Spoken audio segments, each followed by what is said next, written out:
চেহারাটা আয়নায় দেখেছিস? তোর মতো ফকির আমার এই 4 লাখ টাকা তোমার গাড়ি কিনবে?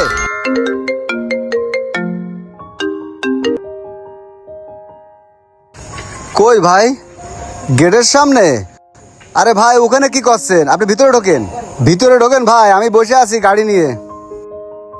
কি রে বললো যে গেটে? গেটে তো কাউরে দেখছি না। দেই যাই দিনই সামনের দিকে এগোয় যায় দেখি। কই আসতেছে? কই কেবলই তো বললো আমি গেটের সামনে। কই তারে তো দেখছি নে। কই রাস্তায় তো লোকই দেখছি নে। কইলো যে আসতেছি, অন্য কোনো পার্কে মার্কে চলে গেল নাকি? ওই কি হয়েছে? ওই হুকি ঝুঁকি মারতেছিস কেন? ভিকে মিকে দেওয়ার সময় নেই, যা সর। ভাই একটা কথা বলতাম, একটু শোনেন আমার কথা।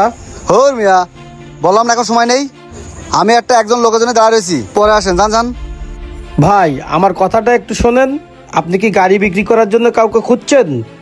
আরে হ্যাঁ, সদিন সামনেতে আমার একটা লোক আসবে। ভাই আমি তো সেটাই বলতেছি, আমি সেই লোক, গাড়ি কিনবো। আরে শালা মাথা মতো খারাপ করে দেবেন দেখছি, শালা ফকির ফাড়া কোন থেকে এসে কিনতে?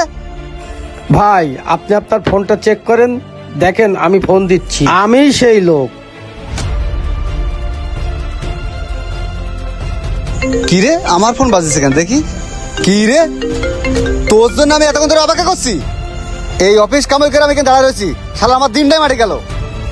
আরে ভাই আপনি গাড়ি বিক্রি করবেন, আমাকে আসতে বলেছেন, আমি আসছি, তা আপনি এরকম খেপে যাচ্ছেন কেন?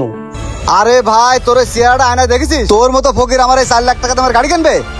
ভাই 4 লাখ টাকার গাড়ি? আমি তো গাড়ি কেনার জন্যই আইছি ভাই, আমি তো আপনার সাথে মজা নিতে আসিনি ভাই। মাথাটাই যে নষ্ট করে দিল তোর, দেখে তো মনে হচ্ছে ফকিরের মতো। তোর পকেটে মনে হচ্ছে 50 টাকাও নেই, তুই আবার 4 লাখ টাকা তোমার গাড়ি কিনবি? ভাই সত্যি বলছি, আমি আপনার গাড়ি কিনতেই আসছি। এ তো বড় সুধা কথার লোক না, বেরো কিনতে। কোনতে এসে ফকির মকির মিজাজটাই খারাপ করে দিল।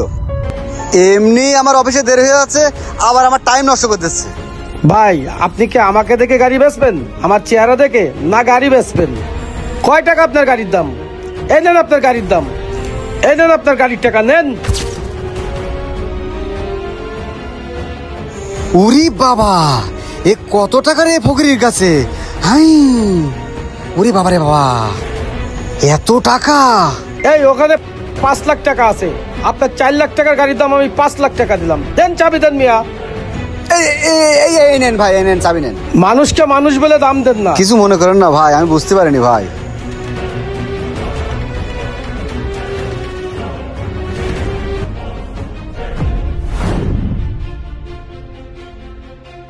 শোনেন, মানুষকে কখনো কাপড় চোপড় দেখে বিচার করবেন না, মানুষকে মূল্যায়ন করা শিখেন, ঠিক আছে?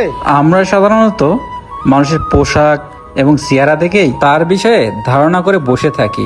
আসলে মানুষের পোশাক দেখে কখনো তার বিষয়ে ধারণা করা ঠিক নয়।